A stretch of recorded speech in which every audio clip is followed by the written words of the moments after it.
ಗೃಹಲಕ್ಷ್ಮಿ ಫಲಾನುಭವಿಗಳು ಯಾವುದೇ ವದಂತಿಗಳಿಗೆ ಕಿವಿ ಕೊಡದಿರಿ. ದಾಂಡೇಲಿಯಲ್ಲಿ ತಾಲೂಕು ಪಂಚ ಗ್ಯಾರಂಟಿ ಯೋಜನಾ ಅನುಷ್ಠಾನ ಸಮಿತಿಯ ಅಧ್ಯಕ್ಷರಾದ ರಿಯಾಜ್ ಬಾಬು ಸೈಯದ್ ಕರೆ. ಗೃಹಲಕ್ಷ್ಮಿ ಯೋಜನೆಯ ಫಲಾನುಭವಿಗಳು ಯಾವುದೇ ವದಂತಿಗಳಿಗೆ ಕಿವಿ ಕೊಡದಂತೆ ದಾಂಡೇಲಿ ತಾಲೂಕು ಪಂಚ ಗ್ಯಾರಂಟಿ ಯೋಜನೆಯ ಅನುಷ್ಠಾನ ಸಮಿತಿಯ ಅಧ್ಯಕ್ಷರಾದ ರಿಯಾಜ್ ಬಾಬು ಸೈಯದ್ ಅವರು ಸಾರ್ವಜನಿಕರಲ್ಲಿ ಮನವಿಯನ್ನು ಮಾಡಿದ್ದಾರೆ. ಅವರು ಇಂದು ಶುಕ್ರವಾರ ಮಧ್ಯಾಹ್ನ 3:30 ಗಂಟೆ ಸುಮಾರಿಗೆ ದಾಂಡೇಲಿ ನಗರದ ಹಳೆ ನಗರಸಭೆಯ ಕಟ್ಟಡದ ಹತ್ತಿರ ಮಾಧ್ಯಮದ ಮೂಲಕ ಮನವಿಯನ್ನು ಮಾಡಿದ್ದಾರೆ.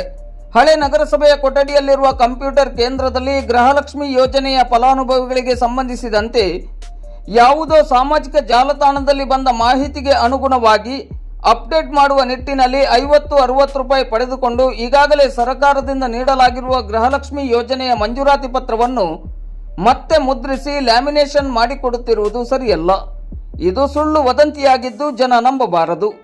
ಗೃಹಲಕ್ಷ್ಮಿ ಯೋಜನೆಗೆ ಸಂಬಂಧಿಸಿದಂತೆ ಫಲಾನುಭವಿಗಳು ಯಾವುದೇ ಮಾಹಿತಿ ಹಾಗೂ ತೊಂದರೆಗಳಿದ್ದಲ್ಲಿ ನೇರವಾಗಿ ಅಂಗನವಾಡಿ ಕಾರ್ಯಕರ್ತೆಯರನ್ನು ಇಲ್ಲವೇ ಪಂಚ ಗ್ಯಾರಂಟಿ ಅನುಷ್ಠಾನ ಸಮಿತಿಯವರನ್ನು ಸಂಪರ್ಕಿಸುವಂತೆ ಕೋರಿದ್ದಾರೆ.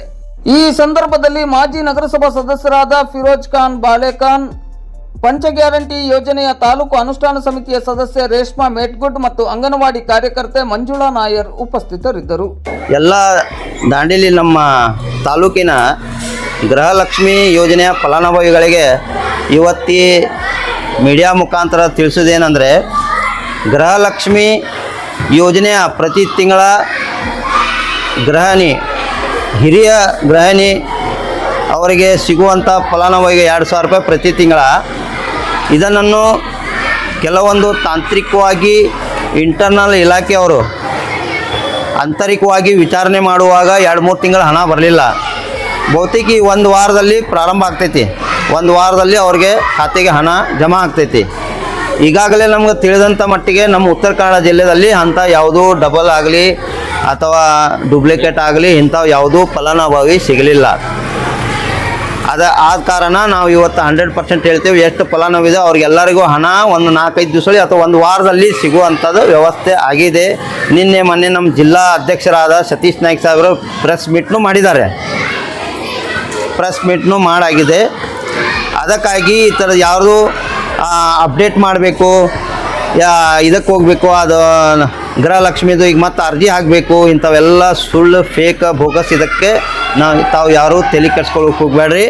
ಅಂಥವು ಏನಾರು ಇದ್ದರೆ ತಮ್ಮ ಸ್ಥಳೀಯವಾಗಿ ಅಂಗನವಾಡಿ ಕೇಂದ್ರ, ಅಂಗನವಾಡಿ ಆಯಾ ಹಾಗೂ ಕಾರ್ಯಕರ್ತರಿದ್ದಾರೆ, ಅವ್ರಿಗೆ ಬೆಟ್ಟಾಗಿ ಅವ್ರನ್ನ ವಿಚಾರಿಸಿ ಇದರ ಬಗ್ಗೆ ಮುಂದಿನ ಕ್ರಮ ಏನಾಗ್ತೈತಿ ಅವ್ರು ನಾವು ಹೇಳ್ತೀವಿ. ಅವ್ರನ್ನ ವಿಚಾರಿಸಿ ಮುಂದಿನ ನಿಮ್ಮ ಕಾರ್ಯವನ್ನು ಮಾಡಬೇಕಂತೇಳಿ ನಾನು ಈ ಮಾಧ್ಯಮ ಮುಖಾಂತರ ನಾನು ತಮ್ಮಲ್ಲಿ ಎಲ್ಲರ ಮುಂದೆ ಕೇಳ್ಕೊಳ್ತೇನೆ. ಹಾಗೂ ಈಗಾಗಲೇ ಈ ಅಂಗಡಿಯಲ್ಲಿ ಕೆಲವೊಂದು ಅಪ್ಡೇಟ್ ಮಾಡಾಕತ್ತೇವೆ. ಯಾವ ಅಂಗಡಿಯಲ್ಲಿ ಇದೆ? ಈಗ ನಾವು ನಿಂತಿದ್ದ ಅಂಗಡಿ ಇದೆ ಮುಂದೆ. ಯಾರ್ದು ಅಂಗಡಿ ಇದು? ಇದು ಅಂಗಡಿ ಯಾರ್ದಂದು ಇನ್ನೂ ನಾವು ಹೆಸರನ್ನು ಕೇಳಿಲ್ಲ ಅವ್ರಿಗೆ. ಮತ್ತೆ ಈಗ ಮಾಡುವಾಗ ನಾವು 2-3 ಹಿಡಿದಿದ್ದೀವಿ. ಏನು ಹಿಡಿದ್ರಿ? ಅದು ಪ್ರಮಾಣ ಪತ್ರ ಕೊಡಾಕ್ತಾರ ಅವರು ಗೃಹಲಕ್ಷ್ಮಿಗೆ. ಅಂದ್ರೆ ಇಲ್ಲಿ ಅಪ್ಡೇಟ್ ಮಾಡಿದ್ರೆ ಅಷ್ಟೇ ಬರ್ತೈತೆ. ಏನು ಅಪ್ಡೇಟ್? ಗೃಹಲಕ್ಷ್ಮಿ ಯೋಜನೆಯ ಕಾಸ್ಟ್ ಸರ್ಟಿಫಿಕೇಟ್ ಮತ್ತೆ ಮಾಡೋ ಸಲುವಾಗಿ ಅವರು ಒಂದು ಪ್ರಮಾಣ ಪತ್ರ ಕೊಡ್ತಾ ಇದ್ದಾರೆ. ಯಾರು?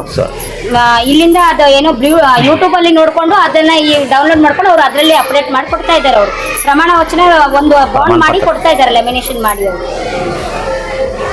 ಇಂಥವು ಏನು ಮಾಡಿದ್ದಾರೆ ಅವ್ರಿಗೆ ನಾವು ನಮ್ಮ ತಾಲೂಕ್ ಪಂಚಾಯತ್ ಕಾರ್ಯನಿರ್ವಾಹಕ ಅಧಿಕಾರಿ ಆದಂಥ ಇವರು ನಮ್ಮ ದಾಂಡೇಲಿ ತಾಲೂಕ್ ಪಂಚಾಯತ್ ಕಾರ್ಯನಿರ್ವಾಹಕ ಅಧಿಕಾರಿಗಳು ತಿಳಿಸಿ ಇವ್ರಿಗೆ ನೋಟಿಸನ್ನು ಕೊಡಿಸ್ಲಿಕ್ಕೆ ಹೇಳ್ತೇವೆ. ಅದೇ ರೀತಿ ನಮ್ಮ ತಾಲೂಕಿನ CDPO ಅಧಿಕಾರಿ ಆದರೆ ಅವ್ರಿಗೂ ಈಗ ಅವ್ರು ದೂರವಾಣಿ ಮುಖಾಂತರ ಮಾತಾಡಿದ್ದೀನಿ. ಅವ್ರು ಕಾರವಾರದಲ್ಲಿದ್ದಾರೆ.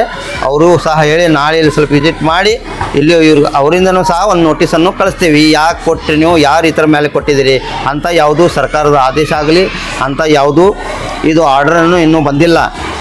ಸರ್ಕಾರದ ಆದೇಶ ಇಲ್ಲ, ಯಾವುದೇ ಇದು ಇದೆಲ್ಲ ಫೇಕ್ ಇದೆ. ನಾನು ಇಮಿಡಿಯೇಟ್ಲಿ ಆಫೀಸಿಗೆ ಕಚೇರಿಗೆ ಫೋನ್ ಮಾಡಿ ಕೇಳಿದೆ. ನಾನು ಅವಾಗ ಈ ರೀತಿಯಿಂದ ಯಾವುದೇ ಒಂದು ನೋಟಿಫಿಕೇಶನ್ ಬರಲಿಲ್ಲ. ಆ ರೀತಿ ಏನಾದರೂ ಬಂದಿದ್ದಲ್ಲಿ ನಾನು ನಿಮ್ಗೆ ತಿಳಿಸ್ತೀವಿ, ಆ ನಂತರ ಜನಕ್ಕೆ ತಿಳಿಸಿ ಆ ರೀತಿದು ಯಾವುದು ಅಪ್ಡೇಟ್ ಮಾಡ್ಲಿಕ್ಕೆ ಹೋಗಬೇಡಿ ಅಂತ ಹೇಳ್ಕೊಂಡು ಹೇಳಿ ಕಚೇರಿಯಿಂದ ನಮ್ಗೆ ಹೇಳಿದ್ದಾರೆ. ಇಲ್ಲಿ ಈಗ ಏನ್ ನಡೀತಿದೆ? ನಿಮ್ದು ಆರೋಪ ಏನು? ಆರೋಪ ಏನಂದ್ರೆ ಇವರು ಅಪ್ಡೇಟ್ ಮಾಡಬೇಕು. ಅಪ್ಡೇಟ್ ಮಾಡಿದ್ರೆ ಒಂದು ಪ್ರಮಾಣ ಪತ್ರ ಇವ್ರು ಕೊಡಾಕ್ತಾ ಇದ್ರ.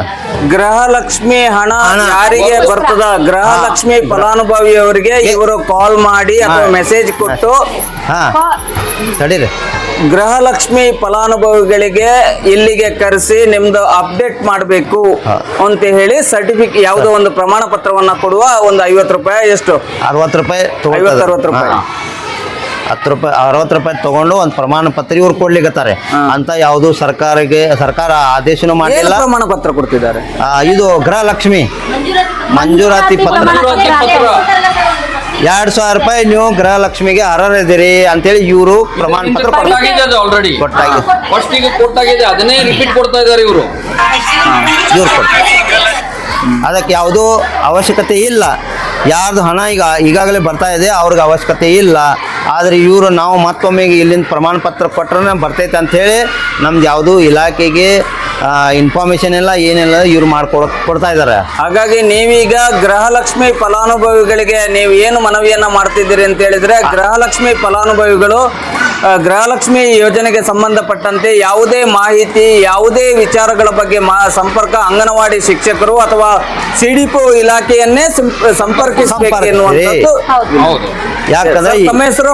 ರಿಯಾಜ್ ಅಹಮದ್ ಬಾಬು ಸಾಬ್ ಸೈಯದ್ ಅತ್ತ ಫಿರೋಜ್ ಖಾನ್ ಬಾಲೆ ಖಾನ್. ಮಂಜುಳಾ ನಾಯರ್ ಅಂಗನವಾಡಿ ಕಾರ್ಯಕರ್ತರು.